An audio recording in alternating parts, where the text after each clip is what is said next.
প্রথম দেখায় মনে হতে পারে কোনো উৎসবে আকাশে রং ছিটিয়ে উদযাপন করা হচ্ছে, কিন্তু না, এই গোলাপি রঙের পাউডার বিমানে করে আকাশ থেকে ছিটিয়ে দেওয়া হচ্ছে দাবানলে জ্বলন্ত লস অ্যাঞ্জেলেস শহরে। ঘরবাড়ি, সড়ক আর গাড়ি এই লালচে গোলাপি পাউডারে ঢাকা পড়ে গেছে। কিন্তু আপনারা কি জানেন এই পাউডার কেন ছিটানো হয়? কেনই বা পানির বদলে এই পাউডার এত কার্যকর? এই বিষয়ে জানাবো অজানাকে জানোর আজকের ভিডিওতে। আপনি যদি অজানাকে জানো চ্যানেলে নতুন হয়ে থাকেন, তবে অনুরোধ করব চ্যানেলটি সাবস্ক্রাইব করে পাশে থাকা বেল আইকনটি প্রেস করে দিন, যাতে আমাদের পরবর্তী ভিডিও কোনোভাবেই মিস না হয়ে যায়। তো চলুন শুরু করা যাক আজকের ভিডিও।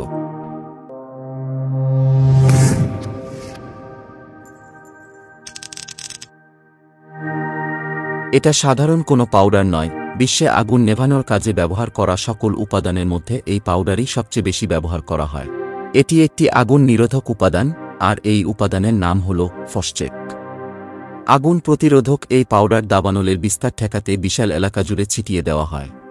পেরিমিটার সলিউশনস নামের একটি প্রতিষ্ঠান এটি তৈরি করে।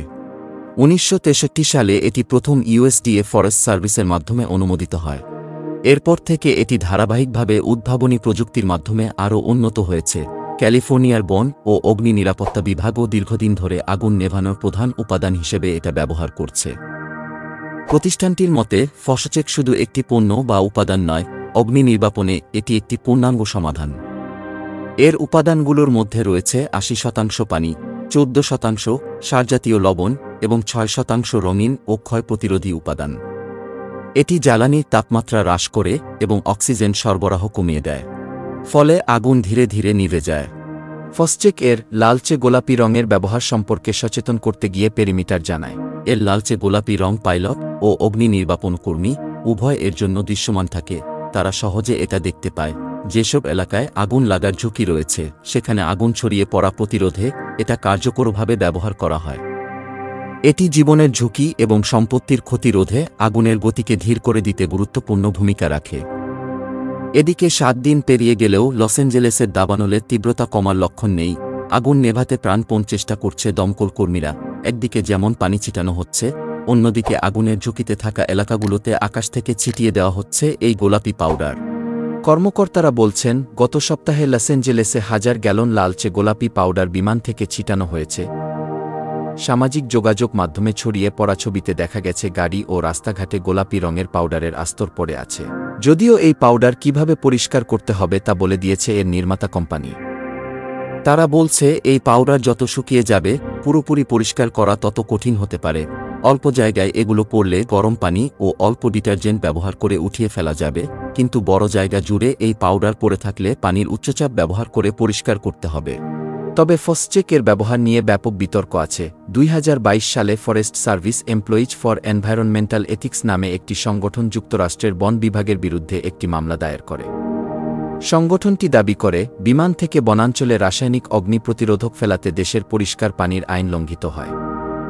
অভিযোগে আরও বলা হয়, এই রাসায়নিক মৎস্য সম্পদ ধ্বংস করে এবং তেমন কার্যকর না।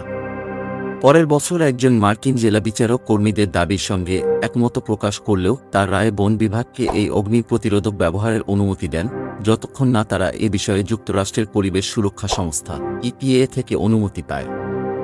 বন বিভাগ জানায় যে তারা ফসচেকের এক ধরনের ফর্মুলা ফসচেক LC95 ব্যবহার বন্ধ করে এর পরিবর্তে MVPFX ব্যবহার করছে, কারণ এটি বন্যপ্রাণীদের জন্য কম বিষাক্ত। বন বিভাগ সংবেদনশীল পরিবেশগত এলাকায় যেমন জলপথ ও বিপন্ন প্রজাতির বাসস্থানে অগ্নি প্রতিরোধক ফেলার ওপর বাধ্যতামূলক নিষেধাজ্ঞা আরোপ করেছে। তবে মানুষের জীবন বা জননিরাপত্তা হুমকির মুখে পড়লে কিছু ক্ষেত্রে এ নিষেধাজ্ঞার ব্যতিক্রম রয়েছে। ক্যালিফোর্নিয়ার ভয়াবহ দাবানলের গুপ্ত রহস্য সম্পর্কে জানতে অজানাকে জানোর এই ভিডিওটি দেখুন। আমাদের ভিডিওগুলো ফেসবুকে দেখতে চাইলে অজানাকে জানো ফেসবুক পেজে লাইক ও ফলো করুন। এছাড়াও ইনস্টাগ্রাম ও টুইটারেও আমাদের ভিডিওগুলো দেখতে পারেন। আমাদের পরবর্তী ভিডিও আপলোড হওয়ার সাথে সাথে দেখতে চাইলে অজানাকে জানো সাবস্ক্রাইব করে বেল আইকনটিতে প্রেস করুন।